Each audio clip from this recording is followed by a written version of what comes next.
Subscribe now and press the bell. समतल दर्पण में बने प्रतिबिंब की विशेषताओं को लिखिए। तो हम सबसे पहले जानेंगे समतल दर्पण में जो प्रतिबिंब बनती है उसकी क्या क्या विशेषता है, उस विशेषता के बारे में हम लोग पढ़ेंगे। तो समतल दर्पण में बने प्रतिबिंब की प्रमुख विशेषता निम्नलिखित है। पहला क्या है, जो प्रतिबिंब है वह समतल दर्पण में कहाँ बनता है, पीछे बनता है।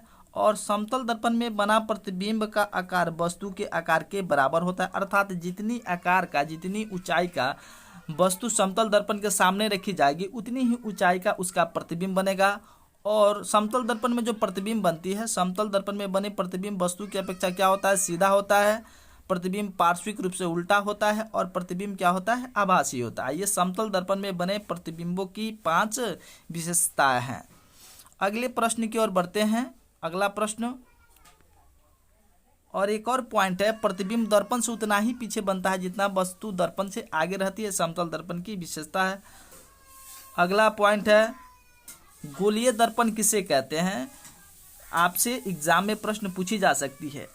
फिजिक्स की प्रथम चैप्टर प्रकाश के प्रवर्तन के अंतर्गत जितनी सारी क्वेश्चन बनने वाली है उन सभी क्वेश्चनों को इस वीडियो के माध्यम से आप सबको बीच लाई गई है। पहला, गोलीय दर्पण किसे कहते हैं, तो वह दर्पण जिसकी परावर्तक सतह किसी खोखले गोले का एक भाग होती है उसे गोलीय दर्पण कहते हैं।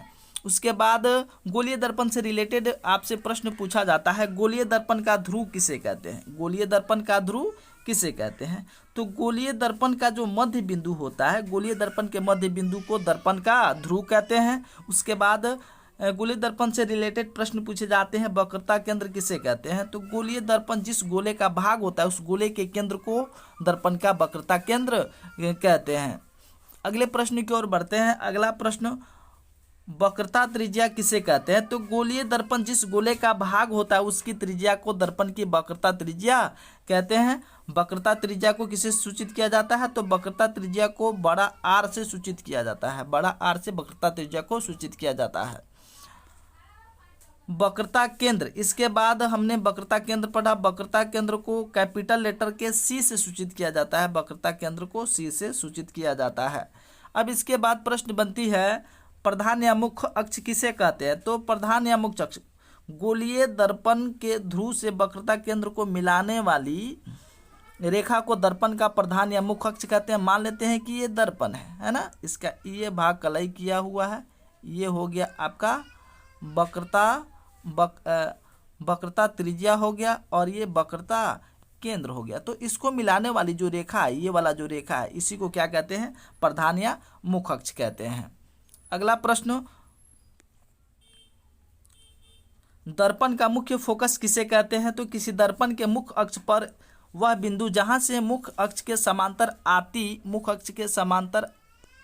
आती किरण दर्पण से परावर्तन के बाद मिलती है या मिलती हुई प्रतीत होती है उसे उस दर्पण का मुख्य फोकस कहते हैं। जैसे कि ये दर्पण हो गया है ना, ये मुख्य अक्ष हो गया और मुख्य अक्ष के समानांतर कोई किसी स्रोत से प्रकाश की किरणें आपतित हो रही है, तो दर्पण से परावर्तन के बाद जिस बिंदु पे मिलता है, सपोज यहाँ पे मिला तो ये क्या कहलाएगा, मुख्य फोकस। इसी को एफ कहा जाएगा। मुख्य फोकस को एफ से सूचित करते हैं।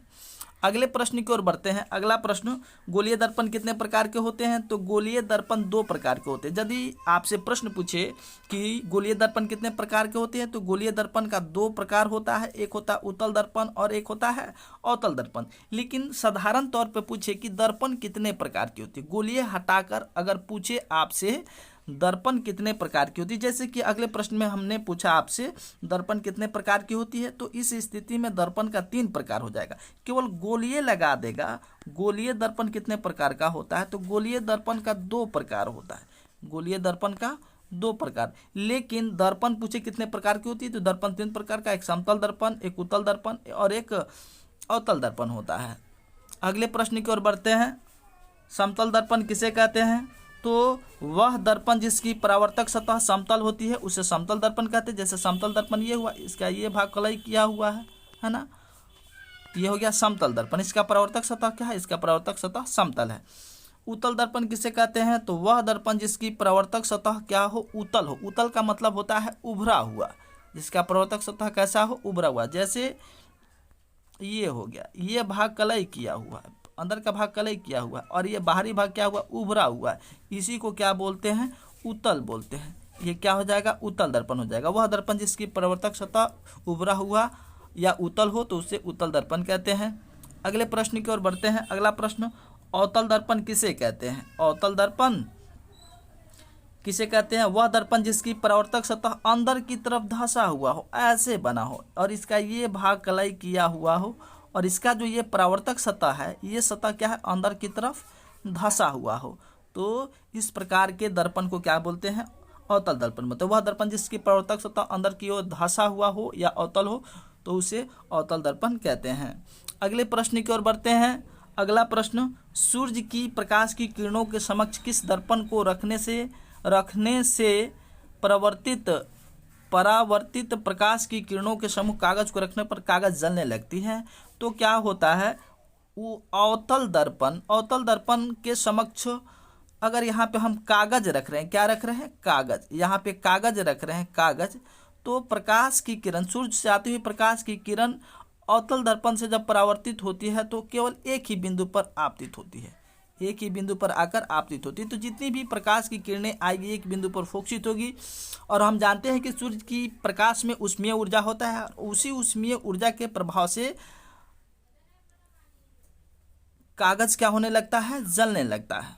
चलिए अगले प्रश्न की ओर बढ़ते हैं। अगला प्रश्न, गोलीय दर्पण की फोकस दूरी f और उसकी वक्रता त्रिज्या r में क्या संबंध होता है? तो गोलीय दर्पण की फोकस दूरी f उसकी वक्रता त्रिज्या की आधी होती है, अर्थात f बराबर क्या होता है, f बराबर r/2 होता है, या r बराबर क्या लिखा जा सकता है, या r बराबर 2f लिखा जा सकता है। ये कैलकुलेशन के दौरान इसको आंकिक प्रश्न पूछने पर इसका उपयोग कर सकते हैं। अगले प्रश्न की ओर बढ़ते हैं। अगला प्रश्न स्टार पॉइंट दिया हुआ है।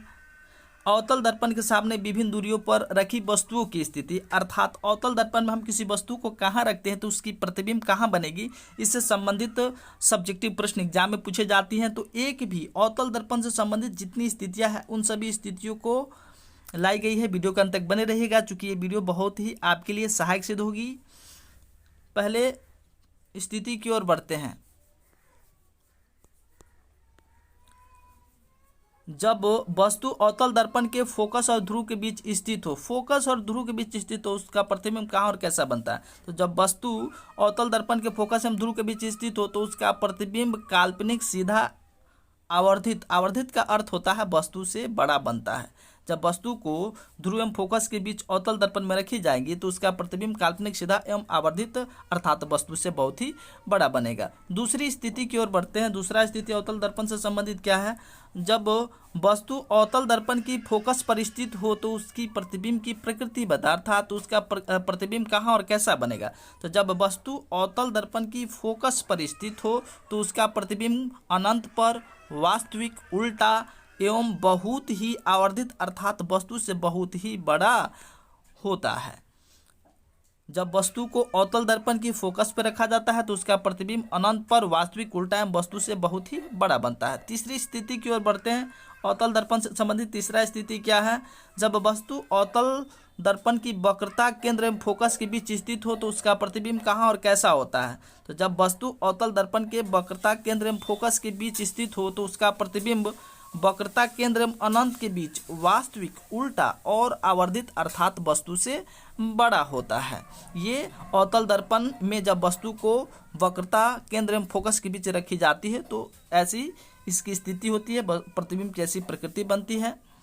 अगले प्रश्न की ओर बढ़ते हैं। अगला प्रश्न दिया हुआ है, जब वस्तु अवतल दर्पण के वक्रता केंद्र पर स्थित हो, अर्थात जब किसी वस्तु को अवतल दर्पण के वक्रता केंद्र पर रखा जाए तो उसका प्रतिबिंब कहाँ और कैसा बनेगा? प्रतिबिंब की प्रकृति बतानी है। तो जब वस्तु अवतल दर्पण की वक्रता केंद्र पर स्थित हो तो उसका प्रतिबिंब वक्रता केंद्र पर ही बनता है, वक्रता केंद्र पर ही वास्तविक, उल्टा एवं वस्तु के समान आकार का बनता है। जब अवतल दर्पण, ये इंपॉर्टेंट पॉइंट है, इसको नोट कीजिएगा और इसको याद रखिएगा। जब वस्तु अवतल दर्पण की वक्रता केंद्र पर स्थित हो तो उसका प्रतिबिंब वक्रता केंद्र पर ही वास्तविक, उल्टा एवं वस्तु के समान आकार का बनता है, अर्थात वस्तु की ऊंचाई जितनी होती है उतनी ही ऊंचाई का उसका प्रतिबिंब इस स्थिति में बनता है। अगले स्थिति की ओर बढ़ते हैं। अगला स्थिति, जब वस्तु अनंत एवं अवतल दर्पण के वक्रता केंद्र के बीच स्थित हो तो उसका प्रतिबिंब कहाँ और कैसा बनता है? तो जब वस्तु अनंत और अवतल दर्पण के वक्रता केंद्र के बीच स्थित हो तो उसका प्रतिबिंब वक्रता केंद्र और मुख्य फोकस एफ के बीच वास्तविक उल्टा एवं वस्तु से बहुत ही छोटा बनता है। अगले पॉइंट की ओर बढ़ते हैं। अगला पॉइंट, जब वस्तु अवतल दर्पण के अनंत पर स्थित हो, तो अनंत पर स्थित है तो स्वाभाविक है मुख्य फोकस पर बनेगा। जब वस्तु अवतल दर्पण के अनंत पर स्थित हो तो उसका प्रतिबिंब कहाँ और कैसा बनता है? इसका आंसर होगा, वस्तु अनंत अवतल दर्पण के अनंत पर स्थित हो तो उसका प्रतिबिंब मुख्य फोकस पर वास्तविक उल्टा एवं वस्तु से बहुत ही छोटा बनता है। मुख्य फोकस का मतलब एफ पर बनेगा, वास्तविक बनेगा, उल्टा बनेगा और वस्तु से बहुत ही छोटा बनेगा। अगले प्रश्न की ओर बढ़ते हैं। अगला प्रश्न, अवतल दर्पण के उपयोग को लिखिए। अर्थात आपसे प्रश्न पूछा जा रहा है कि अवतल दर्पण का उपयोग किन किन रूपों में होता है, कहाँ होता है।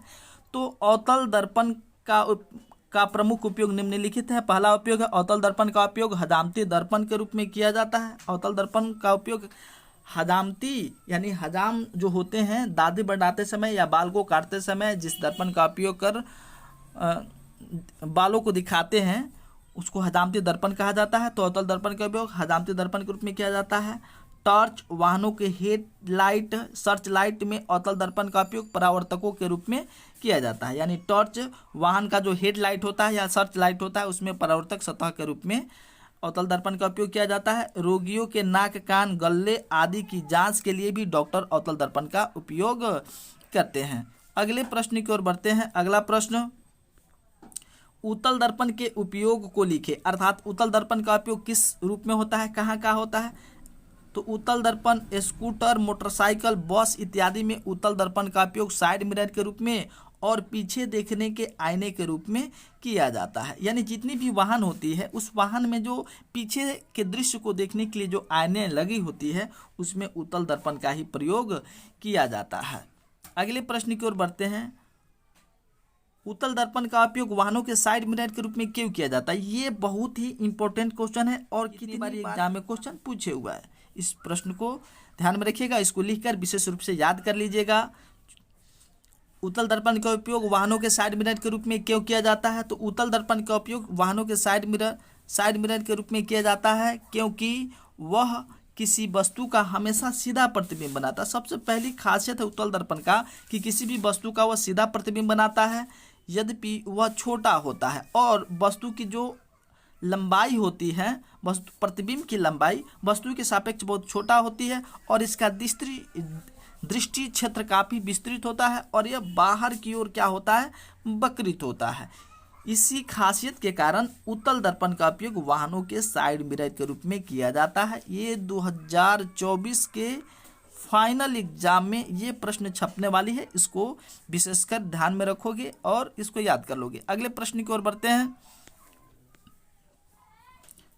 उत्तल दर्पण में जब किसी वस्तु को ध्रुव पर रखा जाता है तो उसका प्रतिबिंब कहाँ और कैसा बनता है? तो जब किसी वस्तु को उत्तल दर्पण से संबंधित स्थिति है, जब किसी वस्तु को उत्तल दर्पण के ध्रुव पर रखा जाता है तो उसका प्रतिबिंब ध्रुव पर ही आभासी, सीधा एवं वस्तु के बराबर बनता है। ये उत्तल दर्पण में सबसे इंपॉर्टेंट पॉइंट है, इसको याद रखिएगा। जब किसी वस्तु को उत्तल दर्पण के ध्रुव पर रखी जाती है, उत्तल दर्पण में जब किसी वस्तु को ध्रुव पर रखा जाता है तो उसका प्रतिबिंब कहाँ और कैसा बनता है? जब किसी वस्तु को उत्तल दर्पण में ध्रुव पर रखा जाता है तो उसका प्रतिबिंब ध्रुव पर ही आभासी, सीधा एवं वस्तु के बराबर बनता है। अगली स्थिति की ओर बढ़ते हैं। अगला स्थिति क्या है? उत्तल दर्पण में जब वस्तु ध्रुव तथा अनंत के बीच रखी जाती है तो उसका प्रतिबिंब कहाँ और कैसा बनता है? उत्तल दर्पण से संबंधित दूसरी स्थिति है कि जब वस्तु को ध्रुव और अनंत के बीच रखी जाती है तो उसका प्रतिबिंब कहाँ और कैसा बनता है? तो इसका आंसर होगा, उत्तल दर्पण में जब वस्तु ध्रुव तथा अनंत के बीच रखी जाती है तो उसका प्रतिबिंब दर्पण के पीछे, प्रतिबिंब जो है वह दर्पण के पीछे बनेगा। ध्रुव तथा मुख्य फोकस एफ के बीच आभासी, सीधा एवं वस्तु से छोटा बनता है। अगली स्थिति की ओर बढ़ते हैं। अगला स्थिति क्या दिया हुआ है? अवतल दर्पण की वक्रता त्रिज्या r एवं फोकस दूरी f का चिन्ह क्या होता है? तो अवतल दर्पण से संबंधित जो चिन्ह इसमें पूछे हुआ है वक्रता त्रिज्या का और फोकस दूरी का, इन दोनों का चिन्ह क्या होता है? ऋणात्मक होता है। अर्थात r का भी वैल्यू क्या होता है? माइनस में होता है और f का भी वैल्यू क्या होता है? ये माइनस में होता है। अवतल दर्पण में वक्रता त्रिज्या r एवं फोकस दूरी दोनों क्या होते हैं, ऋणात्मक होते हैं। अगला प्रश्न है, उत्तल दर्पण की वक्रता त्रिज्या r एवं फोकस दूरी f का चिन्ह क्या होता है। तो उत्तल दर्पण की फोकस दूरी या वक्रता त्रिज्या r का मान, दोनों का मान क्या होता है, धनात्मक होता है। क्या होता है, धनात्मक होता है। इसको भी याद रखोगे, इससे भी संबंधित ऑब्जेक्टिव प्रश्न एग्जाम में पूछ दिए जाते हैं। अगले प्रश्न की ओर बढ़ते हैं। दर्पण सूत्र को लिखे। तो दर्पण सूत्र क्या होता है, दर्पण सूत्र होता है 1/v प्लस 1/u बराबर क्या होता है, 1/f होता है, जहाँ v का मतलब होता है प्रतिबिंब की दूरी, u का मतलब होता है वस्तु की दूरी और f का मतलब होता है फोकस दूरी। इन तीनों के बीच जो संबंध है, इसी संबंध को क्या कहा जाता है, दर्पण सूत्र कहा जाता है। अगले प्रश्न की ओर बढ़ते हैं। अगला प्रश्न, आवर्धन किसे कहते हैं। आवर्धन, तो इसमें थोड़ा सा मिसप्रिंट हुआ है, यहाँ पे होना चाहिए प्रतिबिंब। क्या होना चाहिए, प्रतिबिंब छूटा हुआ है टाइपिंग में, प्रतिबिंब। प्रतिबिंब, प्रतिबिंब की ऊंचाई और वस्तु की ऊंचाई के अनुपात को क्या कहते हैं, आवर्धन कहते हैं। अर्थात आवर्धन को किसे सूचित किया जाता है, एम से। एम बराबर क्या हो जाएगा, प्रतिबिंब की ऊंचाई। ऊपर क्या हो जाएगा, प्रतिबिंब की ऊंचाई, प्रतिबिंब की ऊंचाई, प्रतिबिंब की ऊंचाई, अब बटा नीचे क्या हो जाएगा, वस्तु की ऊंचाई। तो इन दोनों के ऊंचाई का जो अनुपात होता है उसी को क्या कहते हैं, आवर्धन कहते हैं। आवर्धन को किसे सूचित किया जाता है, तो आवर्धन को स्मॉल एम से सूचित किया जाता है। आवर्धन का दो वैल्यू होता है, ये भी याद रखोगे। आवर्धन का दो वैल्यू होता है, ये एक प्लस में भी होता है, एक माइनस में भी होता है। आवर्धन का धनात्मक और ऋणात्मक दोनों मान होता है। तो दोनों मानों का अलग अलग अर्थ निकलता है। जैसे कि पहले प्रश्न, आवर्धन एम के मान में ऋणात्मक चिन्ह क्या दर्शाता है। तो आवर्धन एम के मान में ऋणात्मक चिन्ह दर्शाता है कि प्रतिबिंब वस्तु के सापेक्ष क्या है, उल्टा है, उल्टा बनता है। अर्थात ये जो प्रतिबिंब होगी वह वास्तविक होगी। कैसी होगी, वास्तविक प्रकृति की होगी।